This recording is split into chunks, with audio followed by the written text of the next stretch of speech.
points. What? 3 points only. 3 points which can change your entire journey towards the board examination. Only 3 points. Hello students, तो कैसे हैं आप सभी लोग। मैं हूं Shivani Sharma, your biology mentor. तो चलिए, तो आज हम बात करने वाले हैं अपने बोर्ड एग्जामिनेशन के बारे में, जिसमें जो हमारे 3 मंथ्स बाद होंगे। ये एक स्पेसिफिक स्पेशल बोर्ड के लिए नहीं है, आप इसको अपना फॉलो कर सकते हैं। ठीक है, ये हमारा एग्जामिनेशन बेस्ड है कि आप जब एग्जाम, ये पर्टिकुलर हमने वीडियो बनाया है बोर्ड के स्टूडेंट्स के लिए, 10th 12th के लिए, क्योंकि बच्चे क्या करते हैं, इतनी सारी मिस्टेक्स करते हैं अपना बोर्ड्स में, इतनी सारी मिस्टेक्स करते हैं। तो आज हम बात करेंगे सबसे पहले डूज एंड डोंट्स, क्या करो और क्या मत करो, क्या करना है और क्या हमें नहीं करना। ठीक है, चलिए, तो सबसे पहले हम इसमें बात करेंगे अपने डोंट्स के बारे में कि हमें क्या चीज नहीं करनी है। क्योंकि हम सबको पता होता है कि हमें क्या करना है, हम सबको पता है कि हमें क्या नहीं करना है, पर भी हम कुछ नहीं करते हैं। एंड में क्या होता है, हम कुछ भी नहीं करते हैं। ठीक है, तो सबसे पहले अब हम इसमें बात करने वाले हैं अपने डोंट्स के बारे में कि हमें क्या चीजें नहीं करनी है। तो इसमें सबसे पहले हमारी बात आती है, सबसे जो पहला पॉइंट मैंने अभी आपको बोला कि सिर्फ और सिर्फ 3 पॉइंट्स, सिर्फ 3 पॉइंट्स आपको अपने दिमाग में बिठा लेने हैं जो आपको बिल्कुल भी नहीं करने हैं। वो क्या है? सबसे पहली बात है हमारी टाइम रीशेड्यूल करना, अपना टाइम टेबल बार बार बनाना। तो don't make your time table again and again. Please बेटा, अपना टाइम टेबल बार बार मत बनाना। I am requesting. अच्छा, अब इसका मैं आपको ना रीजन बताती हूँ कि अपना टाइम टेबल जो बार बार हम बनाते हैं ना, उससे क्या इफेक्ट पड़ता है, और अपना टाइम टेबल हमें बार बार बनाने की जरूरत ही क्या है, हमें तो पता है ना। अच्छा, जब अब आप सपोज करिए, अब आप कोई वीडियो देख रहे हैं, या आपके पास जिस दिन मार्कशीट आई होगी, सॉरी, जिस दिन आपके पास डेट शीट आई होगी, उस दिन आपने क्या करा होगा, सेट कर लिया होगा कि अच्छा ठीक है, मेरा पेपर उस टाइम स्टार्ट हो रहा है। सपोज आपको एक अपना हार्ड सब्जेक्ट सबसे पहले देखेंगे, सबसे पहले हम क्या देखते हैं, उसमें गैप्स कितने मिले हमें। ठीक है, अब कौन सा पेपर कब है, और सबसे लास्ट में देखेंगे कितनी जल्दी खत्म हो रहा है भाई, खत्म कब होंगे एग्जाम्स। क्या मेंशन करते हैं हम सबसे पहले उसमें, ये एग्जाम हमारा खत्म कब होने वाला है। ठीक है, तो आप सब चीजें बिल्कुल अब रिलैक्स हो जाइए, बिल्कुल रिलैक्स हो जाइए, और सिर्फ 3 बातों को बहुत ध्यान से सुनिए, बहुत ज्यादा ध्यान से। ठीक है, क्योंकि पता आपको है, पर आपको ये नहीं पता कि अच्छा ये भी गलती हो सकती है, अच्छा ये भी कर सकता हूं मैं, अच्छा तो इस वजह से मेरे लास्ट एग्जाम में ऐसे मार्क्स आए थे। यही पॉइंट्स हमें सिर्फ और सिर्फ ध्यान रखने हैं कि हमें क्या नहीं करना है। अच्छा, मेरा रीजन क्या है आपको बोलने का कि आप टाइम टेबल बार बार मत बनाइए। इससे क्या होता है, टाइम वेस्ट वाली बात मैं इसमें बिल्कुल भी नहीं बोलने वाली हूँ कि आपका टाइम वेस्ट हो रहा है, कि आप बार बार रीशेड्यूल कर रहे हैं अपने टाइम टेबल को। इससे क्या हो रहा है बेटा, जो आपने अपनी स्ट्रेटजी बनाई थी ना अपने अकॉर्डिंग, वो आपने बहुत अच्छी बनाई थी। ठीक है, अब आप उसको रीशेड्यूल कर रहे हैं। क्यों करने की नीड आ रही है हमें उस रीशेड्यूल को, क्यों हम उसी चीज पे स्टिक नहीं है, क्यों हम उसको बार बार रीशेड्यूल कर रहे हैं, क्यों? एग्जाम आएगा और इन द एंड क्या होगा, रीशेड्यूल ही करते रह जाएंगे, तो कोई हमारा टाइम मैनेजमेंट नहीं होगा। टाइम मैनेजमेंट के लिए सबसे जरूरी क्या है बेटा, please take a small step from your comfort zone. क्या करना है, ये आपका कंफर्ट जोन है, इससे जैसे ही आप एक कदम आगे आएंगे ना, वैसे ही आपका हार्डवर्क स्टार्ट हो जाएगा। पर हम क्या करते हैं, हम सिर्फ इसी में रहना, we don't want to come ahead. Got it? हम नहीं आना चाहते बेटा आगे, यही मिस्टेक है जिसलिए हमें बार बार अपना टाइम टेबल बनाना पड़ता है। अच्छा, टाइम टेबल क्या होता है, पहले हमारी स्ट्रेटजी के बेस पे बनता है कि अच्छा आज मैंने अपना ये पढ़ना है, ये करना है, इसीलिए मैं अपना टाइम टेबल बनाऊं, मुझे ऐसे पढ़ना है, मुझे ये सब्जेक्ट इतने टाइम में कवर करना है, मुझे ये सब्जेक्ट बाद में पढ़ना है, ये पहले पढ़ना है, what ever, according to your body needs, according to your body function, according to your body clock. Okay, तो पर क्या होता है, एक दिन फॉलो करते हैं, 2 दिन फॉलो करते हैं, सेकंड टाइम क्या होता है, हमारा कंफर्ट जोन, हमारा कंफर्ट जोन हमें कुछ करने ही नहीं देता है, जिसकी वजह से हमें उसे फिर से रीशेड्यूल करना पड़ता है। सेकंड डे कहते हैं चल यार अब आज बनाया, ठीक है अब दोबारा से रीशेड्यूल करते हैं उसको, अब और आराम ढूंढते हैं उसमें टाइम टेबल में, और in the end you will do nothing, nothing. तो इसीलिए सबसे ज्यादा इंपॉर्टेंट है कि एक बार टाइम टेबल बनाओ, अपने सारे के सारे, अपनी स्ट्रेंथ, अपनी वीकनेस, अपनी अपॉर्चुनिटी, अपने थ्रेड्स को दिमाग में रख के, अपना स्कॉट एनालिसिस करके, क्या करके, स्कॉट एनालिसिस, ये शायद आपने वर्ड सुना होगा, स्कॉट एनालिसिस। इसको करके स्ट्रेंथ, वीकनेस, अपॉर्चुनिटी, थ्रेड्स, इन सबको अपना दिमाग में बिठा के कि क्या चीज़ें आपकी स्ट्रेंथ है, कौन सी आपकी वीकनेस है, क्या आपको अपॉर्चुनिटी मिल रही है, कौन से आपके थ्रेड्स हैं, ठीक है। इन सभी चीज़ों को जब आप अपने दिमाग में बिठा के अपना टाइम टेबल मैनेज करोगे ना, तो आपको रीशेड्यूल करने की ज़रूरत ही नहीं पड़ेगी। जहाँ दिमाग में है रीशेड्यूल करना है, मतलब आप अपने कंफर्ट जोन में वापस आ गए हैं। यहाँ एक आपने हार्ड वर्क का स्टेप लिया था, और जैसे ही रीशेड्यूल दिमाग में आया, मतलब you are back in your comfort zone. Okay, तो अब हमें क्या करना है, सेकंड हमारा जो इंपॉर्टेंट पॉइंट है वो क्या है, डोंट डू ओवर डू। किसी भी चीज को इतना मत करो कि वो हद से ज्यादा हो जाए। किसी भी चीज को इतना नहीं करना हमें कि वो बहुत ज्यादा हो जाए। हद हर एक चीज की बेकारी होती है। आप एक ही सब्जेक्ट को लेके मत बैठो कि मैं यही पढ़ूंगा, इसी में ही सबसे ज्यादा मार्क्स लेकर आऊंगा, या ये बेटा एक सब्जेक्ट पूरे टाइम पढ़ने से आप टॉप नहीं कर सकते हो। You should manage your all subject. आपको अपने सारे सब्जेक्ट्स को मैनेज करना पड़ेगा, सारे सब्जेक्ट्स को कवर करना पड़ेगा, उसके बाद ही आप टॉप कर सकते हो। और ऐसा नहीं है कि आप इन 3 महीनों में, आने वाले 3 महीनों में आप टॉप नहीं कर सकते। कौन कहता नहीं कर सकते? अगर हम करना चाहें, अपने कंफर्ट जोन से बाहर निकलना चाहें, थोड़ा सा भी कुछ अगर हमारे अंदर, हमारे सेंसेस, हमारी नीड, हमारा सेल्फ कॉन्फिडेंस, सेल्फ स्टीम अगर हमें लेकर आना है, हमें अपने आप को एनालाइज करना है, तो वी कैन डू, हम कर सकते हैं। अपने आप को बाहरी रूप से मोटिवेट मत करो। Don't motivate your self extrinsic way, motivate your self internally. इससे क्या होगा, एक्सट्रेंसिक और इंटरनल मोटिवेशन में क्या फर्क है? जो एक हमें अंदर से आती है, जो आपको इस वीडियो को देख के आएगी, वो क्या है, बाहरी मोटिवेशन है। आप ढूंढ रहे हो कि आपको मोटिवेट होना है पढ़ने के लिए, भाई क्यों ढूंढना है? पेपर आपका अपना है कि मेरा है? किसी और को एग्जाम देना है आपका? नहीं, हार्डवर्क आपको आपके लिए ही करना पड़ेगा, और आप ही कर सकते हो। मैं नहीं कर सकती, ना कोई भी थर्ड पर्सन करेगा। Only you can do it, and you will definitely do it. Third point, तो किसी भी चीज को इतना मत करो कि वो बहुत ज्यादा हो जाए। अति हर चीज की बहुत ही ज्यादा खराब होती है बेटा, ठीक है। समझ में आया? मैंने आपको दो क्या मेन पॉइंट बताए। एक, मैंने आपको बोला कि आप अपना टाइम टेबल बार बार रिशेड्यूल नहीं करेंगे, फिक्स करो उसको, इसको, और कोशिश करो कि आपको वो चेंज कभी भी करने की जरूरत पड़े ही ना।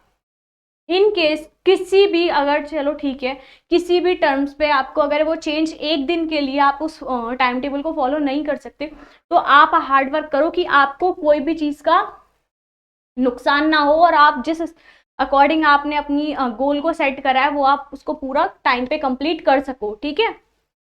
और दूसरा, किसी भी चीज को बहुत ज्यादा भी मत करो, हर चीज के लिए टाइम दो, हर चीज के लिए। ये नहीं कि पढ़ने बैठ गए तो लोग किताब खोल के बैठ गए, बेटा पढ़ नहीं सकते ऐसे, आप नहीं पढ़ सकते। तो टाइम सब चीजों को देना है हमें। Third and last most important point, जो हम कभी सोचते ही नहीं है कि अच्छा ये भी हो सकता है, डोंट ईट हेल्दी। हम कभी भी खाना हेल्दी नहीं खाते। अब आप बोलेंगे भाई मैम इसमें, इस खाने का कहाँ से हम बात आ गई, इसमें खाने के बारे में कहाँ से बात आ गई? ये तो हम अपने सीबीएसई के बोर्ड्स के बारे में बात कर रहे थे, आप तो खाने पर आ गई। भाई तो जब खाना खाओगे उसी से ही तो एनर्जी मिलती है। जब तक आप खाना ही नहीं खाओगे, आपके अंदर एनर्जी ही नहीं होगी। आप healthy minds in a healthy body, जितना अच्छा दिमाग चाहिए उतना अच्छा खाना खाओ, उतनी अच्छी एनर्जी लेवल लेकर आओ। और बेटा जब खाना खाने बैठते हो तो इसका मतलब ये नहीं कि कुछ भी खाओ। खाना खाने का मतलब पेट भरना नहीं होता है। अच्छा खाना खाना है, एनर्जी चाहिए आपको, माइंड बिल्कुल फ्रेश चाहिए, रिलैक्स चाहिए। तो उसके लिए क्या होगा, अच्छा मैं बताती हूँ। एक सबसे ज्यादा चीजें क्या होती हैं आपके साथ में, आप क्या करते हैं, चलो आपने अपना टाइम टेबल सेट करा, पढ़ने जाओगे, बैठोगे, मोटिवेटेड हो गए हो आप क्योंकि, ठीक है, बैठोगे आप पढ़ने के लिए। फिर क्या करोगे आप उसमें, आप जाओगे बाहर की शॉप पर जाओगे, चॉकलेट, आइसक्रीम, चिप्स के पैकेट, ये सारा क्या करोगे आप, स्टोर करोगे, क्योंकि आप तो लेट नाइट पढ़ने वाले हो ना। आप ये सब चीजें स्टोर करके रखोगे क्योंकि आपको भूख लगेगी, ठीक है। तो आप क्या करोगे, थोड़ी देर होगी, चल यार चॉकलेट भी खा लेता हूँ, भूख लगने लग गई, लग नहीं रही है, लगने लग गई है, पर थोड़ी देर चॉकलेट खत्म हुई, यार चिप्स भी रखे हैं, भूख लग रही है, खा लेता हूँ, क्या हो गया, एक ही चिप्स का पैकेट तो है, खत्म हो गया। जितना भी स्टॉक 3-4 दिन का लाए होगे ना, वो सारा एक ही दिन में खत्म। क्यों, क्योंकि वो एडिक्शन है बेटा, शुगर है उसमें इतनी ज्यादा अमाउंट में, वो आपको कोई एनर्जी नहीं दे रहा है, सिर्फ और सिर्फ आपको लेजी बना रहा है। आप एक्टिव ही नहीं हो सकते, आप इतना खाना खा लोगे कि आप सो जाओगे आराम से। समझ में आ रही है आपको बात। तो इसीलिए मैंने ये पॉइंट यहाँ पर मेंशन करा है, क्योंकि आप लोग कभी भी अपने खाने पे ध्यान नहीं दोगे। जितना अच्छा खाना खाओगे, जितना अच्छा आप एनर्जेटिक रहोगे, जितनी अच्छी आपके अंदर एनर्जी लेवल होगा, जितना अच्छा आपकी बॉडी फंक्शन करेगी, उतना ही अच्छा आपका ब्रेन भी फंक्शन करेगा। तो मोस्ट इंपॉर्टेंट पॉइंट तो हमारा यही है, जो हम कभी भी फॉलो नहीं करते हैं, क्योंकि हमने आज तक इसके बारे में सोचा ही नहीं है। हम तो सोचते हैं भर भर के चॉकलेट खा लेंगे, एनर्जी मिल रही, भाई प्रोटीन बार खा रहे हैं ना इसलिए। बेटा उसमें पढ़ना पीछे कितना शुगर होता है, समझ में आया। क्या नहीं करना है, बार बार रीशेड्यूल नहीं करना है, अनहेल्दी नहीं खाना है, हेल्दी खाना खाना है, जो हम कभी भी नहीं खाते हैं। We don't eat healthy food, don't eat healthy, कभी भी नहीं करते। किसी भी चीज को बार बार नहीं करना है, अर्थ हर चीज की बेकार है, बार बार नहीं करनी है। अब हम बात करते हैं अपने किसके बारे में, डूज के बारे में, जो हम सभी लोगों को पता तो है पर करते कभी भी नहीं है ना। होता है ना हमारे साथ में भी, पता तो है पर करेंगे कभी भी नहीं। क्यों भाई, क्यों ऐसा होता है। चलिए तो अब हम बात करते हैं अपने फर्स्ट डूज के बारे में, कि हमें क्या चीज करनी है। Time management. जब भी आप अपना टाइम टेबल बनाने बैठेंगे ना, तो आपको क्या करना है, अपने इसको भी सेट करना है और अपनी बॉडी क्लॉक को भी देख के चलना है, ठीक है। क्या करना है, दिमाग भी और बॉडी भी दोनों एक्टिव होनी चाहिए। तन मन से आप अपना माइंड सेट करके अपना बैठेंगे टाइम टेबल बनाने। क्यों बेटा, जब हम टाइम टेबल बनाते हैं ना एग्जाम्स के लिए स्पेशली, तो हम क्या करते हैं, हम बहुत सारे पॉइंट्स नेग्लेक्ट कर देते हैं। जैसे हमें यही नहीं पता होता कि हमें खाना किस समय है, हमें यही नहीं पता हम सो कब रहे हैं, हमें गैदरिंग कब करनी है, हमें बाहर भी जाना है, हमें थोड़ा बाहर का भी एटमॉस्फेयर चाहिए, हमें थोड़ी ठंडी हवा चाहिए, वेंटिलेशन चाहिए, ठीक है। ये सब चीजें हम क्या करते हैं, कभी भी टाइम टेबल में मेंशन नहीं करते हैं। क्या करते हैं, कभी भी नहीं करते हैं। क्योंकि जब हम टाइम टेबल बनाने बैठे हैं, तब आप क्या कर रहे हैं, आपने सारा अपना सिर्फ और सिर्फ स्टडी का शेड्यूल अपना उसमें मेंशन करा है। आप उसमें ये मेंशन नहीं करेंगे कि आपको इतने बजे खाना खाना है, आप उसमें ये मेंशन नहीं करेंगे कि आपको इतने बजे थोड़ी देर बाहर की हवा खानी है, आप ये मेंशन नहीं करेंगे कि मुझे थोड़ी देर के लिए जाके बाहर वॉक करनी है, ठीक है। आपको ये मेंशन नहीं करना कि आपको, बिल्कुल ये भी नहीं कह रही मैं आपकी, अपने टाइम टेबल जब मैनेज करोगे तब उसमें बिल्कुल एक एक पॉइंट पे लिखो, पर आपको पता होना चाहिए मैंने इतने देर पढ़ ली है, मैंने 45 मिनट्स एक सब्जेक्ट को दिया है, लेट्स ब्रेक, खाना खाओ, बाहर घूमो, ताज़ी हवा लो। बेटा वेल वेंटिलेटेड रूम में लेकर पढ़ना, बेड पे बैठ के कभी मत पढ़ाई, पढ़ोगे नहीं सोओगे तुम सिर्फ रजाइयाँ ओढ़। अब तो गर्मी आ जाएगी, जब तक तुम्हारे बोर्ड का आएगा, पर तुम फिर एसी चला चला के बैठोगे, तब तुम्हें ठंड लगेगी, तुम फिर सोओगे बेड पे लेटे लेटे, क्योंकि तुम्हारे पास टेबल चेयर नहीं है। क्या करें, टेबल चेयर पे बैठ के पढ़ोगे तभी माइंड सेट रहेगा। इतना कंफर्ट जोन से तुम्हें अपने बाहर आना ही पड़ेगा। You should come out from your comfortable zone. क्यों, क्यों बोल रही हूँ मैं आपको ये बात बार बार, कि आपको अपने कंफर्टेबल जोन से बाहर आना पड़ेगा? क्योंकि great things never come from your comfort zone. अच्छी चीजें बेटा कभी भी आपके कंफर्ट जोन से नहीं आएंगी। You should work hard to it, to get it. आपको उन सारी चीजों के लिए बहुत ज्यादा हार्ड वर्क करना पड़ेगा। समझ में आ रही है आपको बात? इसीलिए मैं आपको ये बात बोले जा रही हूँ कि टाइम मैनेज करके सीखो सब कुछ, टाइम मैनेज करो और एक ही चीज को बार बार रिपीट मत करो।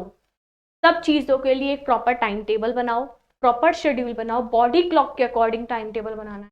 किसके अकॉर्डिंग बनाना है? बॉडी क्लॉक के अकॉर्डिंग।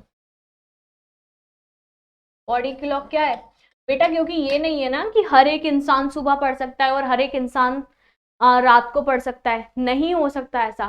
सबकी बॉडी की फंक्शनिंग अलग अलग है, इसीलिए किसी को बहुत अच्छे से रात में समझ में आता है, किसी को बहुत अच्छे से सुबह अर्ली मॉर्निंग बहुत अच्छे से पढ़ाई कर सकता है, कोई पूरा दिन में कभी भी कर सकता है, बस उसे साइलेंस चाहिए। ठीक है, तो इट्स डिपेंड ऑन एवरीवन। ये हर एक इंसान के ऊपर निर्भर करता है कि वो कैसा काम करना चाहता है। ये उसकी अपनी पर्सनल एक बॉडी फंक्शनिंग है। ठीक है, आप हर किसी को नहीं बोल सकते ना, हर किसी इंसान को एक समय भूख नहीं लगती। समझ में आ रही है बात? मैं क्यों आपसे बोल रही हूँ, क्यों एक ही बात आपको ढंग से समझा रही हूँ कि एक चीज दिमाग में ठान लेना, जब भी टाइम टेबल बनाने बैठोगे जरूर बनाना कि आपके बॉडी क्लॉक किस तरह फंक्शन करती है। समझ में आ रही है आपको बात? नेक्स्ट स्टार्ट करें अपना टॉपिक सेकंड। इसमें अब हम क्या बात करने वाले हैं? Defeat yourself. अब आप कहेंगे मैम इसकी क्या जरूरत है? Why we need to defeat from our self? Why we need to defeat? अभी बताती हूँ आपको डिफीट क्यों करना पड़ेगा। Because it's time to play. अब आप कहेंगे मैम खेलने की बात इसमें कहां से आ गई? Time to play between your past and present. Ma'am past और प्रेजेंट कहां से आ गया इसमें अब? है ना? सोच रहे होगे मैम इसमें ये सारी बातें कहां से आ गई, इसमें खेलने की बातें कहां से आ गई, इसमें पास्ट प्रेजेंट कैसे आ गया? बेटा तो अब इसमें पास्ट प्रेजेंट ऐसे आया है जब आप क्या करते हैं, जब हमारे अंदर एक बहुत बड़ी कमी होती है कि हम क्या करते हैं, अपनी स्ट्रेंथ पे ना कभी भी फोकस नहीं करते हैं। हम फोकस किस पे करते हैं? सिर्फ और सिर्फ जो हमारा पास्ट रहा होगा। हमें ये नहीं पता कि हमारी आज पे हमारी कितनी खूबियां हैं और हमने पास्ट से अच्छा ही कवर करा होगा, क्योंकि हमें ये तो पता है कि हमने पास्ट में क्या क्या मिस्टेक करी थी। ठीक है, तो हम क्या कर रहे हैं, जितनी भी पास्ट के मार्क्स होंगे, सपोज आप करिए आपके इंटरनल में बहुत कम मार्क्स आए हैं, एवरेज स्टूडेंट रहे आप उसमें, या हो सकता है फेल भी हुए हो, कुछ नहीं कर सकते, तो आप क्या करेंगे, उसको लेके बैठ जाएंगे कि हाय मेरे तो उसमें इतने नंबर आए थे, अब तो मैं बोर्ड में स्कोर ही नहीं कर सकता, अब तो मैं आने वाले एग्जाम में स्कोर ही नहीं कर सकता। ये चीजें होंगी। तो बेटा जब तक आप उस चीज को नहीं छोड़ेंगे ना, क्योंकि आपने उसको एनालाइज कर लिया कि आपने वहां पे कहाँ मिस्टेक करी थी। ऐसा हो ही नहीं सकता कि आपके कम मार्क्स आए हो, चाहे आप पढ़े हो चाहे ना पढ़े हो, पर भी आपको पता होता है कि आपकी उसमें क्या कमियां थी, क्योंकि आपने जब वो रिजल्ट अनाउंस हुआ होगा ना, तब आपने सोच लिया होगा कि अच्छा मैं आने वाले एग्जाम में ये चीज नहीं करूंगा। पर आप जब दूसरा एग्जाम आने वाला होता है ना, तब भी उस बात को लेके बैठते हो। क्यों? तो बेटा अपना पास्ट छोड़ो, प्रेजेंट पे फोकस करो, focus on your present, it will help you, not this. ठीक है, आपके रिजल्ट आपके एग्जाम में आपके हार्डवर्क में सिर्फ और सिर्फ प्रेजेंट काम करेगा। अब पास्ट का कोई रोल नहीं है। आगे बढ़ गए हो आप बहुत ज्यादा। ठीक है, समझ में आया मैंने क्यों बोली आपसे बात? Defeat yourself. अब हमारा मोस्ट इंपॉर्टेंट थर्ड पॉइंट क्या है? पे अटेंशन, मतलब ध्यान देना। अब आप कहोगे कि ध्यान कैसे देंगे मैम, हम तो बहुत फोकस कर रहे हैं अब आने वाले एग्जाम में। बेटा आप क्या कर रहे हो, आप अपनी ना सिर्फ वीकनेस देख रहे हो अभी, कि आप में जो जो कमियां हैं, आप उसके अकॉर्डिंग आपने अपना टाइम टेबल मैनेज करा है। आपने अपनी स्ट्रेंथ तो उसमें लिखी ही नहीं। अरे जो आपके अंदर इतनी सारी खूबियां हैं वो तो आपने उसमें लिखी ही नहीं कि मैम मेरे अंदर इतनी सारी खूबियां थी, मैंने तो उसको मेंशन ही नहीं करा, मैं तो इस सब्जेक्ट में बहुत अच्छा स्कोर कर सकता था, मैं बस इसमें नहीं कर सकता था, मैंने उसको टाइम दिया, मैंने पूरे टाइम टेबल में उसको सबसे ज्यादा टाइम दिया। तो ये गलती बेटा कभी मत करना, कभी भी नहीं। अपनी स्ट्रेंथ और अपनी वीकनेस दोनों को फोकस करके, दोनों का माइंडसेट करके, अपना दोनों को दिमाग में बिठा कर ही अपना टाइम टेबल बनाना है आपको, ठीक है। क्या करना है, दोनों चीजों को अपने दिमाग में बिठा के ही अपना टाइम टेबल मैनेज करना है। इसीलिए मैंने आपसे बोला पे अटेंशन, क्योंकि आपके अंदर कमी है तो खूबियां बहुत सारी हैं, कमी इतनी सी है, खूबियां इतनी सारी हैं। तो उनको लेके, इतने सारी खूबियों को, अपनी इतनी सारी स्ट्रेंथ को लेके आपको टाइम टेबल मैनेज करना है, अपनी कमियों को लेके नहीं बैठना है। आप डेफिनेटली डेफिनेटली अगर आपने ये 3 पॉइंट्स डूज एंड डोंट के रिमाइंड कर लिए ना, तो definitely you will score better in your upcoming examination, definitely. अब मैं आपको एक चीज बताती हूँ, आप सभी को इस चीज को कमेंट करना है, ठीक है। मैं देखूंगी कि किसने कितना अच्छा कमेंट करा है इसमें, और बच्चों ने क्या मांगा है। अब क्या अपने दिमाग में, अगर उनको जरा सी भी चीज इसमें से समझ में आई होगी ना, डेफिनेटली तो जो मैंने सोचा है ना, आपने वही चीज को सोचा होगा। तो अगर आपको इतनी सी भी बात इसमें समझ में आई होगी ना, तो डेफिनेटली आपने उसी चीज को सोचा होगा जिसको मैंने सोचा है, जिसको मैं चूज करूंगी। Now what you want, one day और डे 1। अब आप क्या चाहते हैं कि आप सिर्फ इसको एक ही दिन बनाना चाहते हैं, या आज से आप इसको अपना पहला दिन बनाना चाहते हैं? बताओ कि क्या आप तैयार हुए, क्या आप रेडी हो गए, क्या आज आपने आज ही से स्टार्ट कर दी अपनी स्ट्रेटजीज? तो आज से आपने इसको क्या एक ही दिन बनाया है, या आज आपने इसको पहला दिन बनाया है, डे 1? डिसाइड कि क्या करना है। रैप है ना हनी सिंह का, सभी ने सुना होगा। डिसाइड कर लो अब जल्दी से, और कमेंट बॉक्स में जल्दी से कमेंट करो कि आपने क्या चूज करा है। All the best for your examination, and I know you all can do, बहुत बहुत बहुत अच्छा स्कोर करने वाले हो आप सभी लोग। मुझे सच में, मुझे अपने मन से विश्वास है कि आप लोग बहुत अच्छा स्कोर करेंगे, definitely you will score better in your upcoming examination. Just take out a single step from your comfortable zone to this hard work. Comfortable zone to hard work. क्या करना है हमें? कंफर्ट जोन से एक कदम hard work का करना है। बेटा जिस टाइम ऐसे ही रख दोगे ना पैर अपना, डेफिनेटली आप बहुत अच्छा स्कोर करने वाले हो, डेफिनेटली। मैं इतना श्योर हूं आपके लिए कि आप बहुत अच्छा करोगे। आप भी हो जाओ और शुरू कर दो, बहुत अच्छे से फोकस करके सब चीजों को ध्यान में रख के अपनी पढ़ाई आज से और अभी से चालू कर दो, डे 1 से। बना लो इसको आज पहला दिन अपना, ठीक है। All the best. अगर आपको ये वीडियो पसंद आया हो तो please like, share and subscribe our channel. Bye, see you.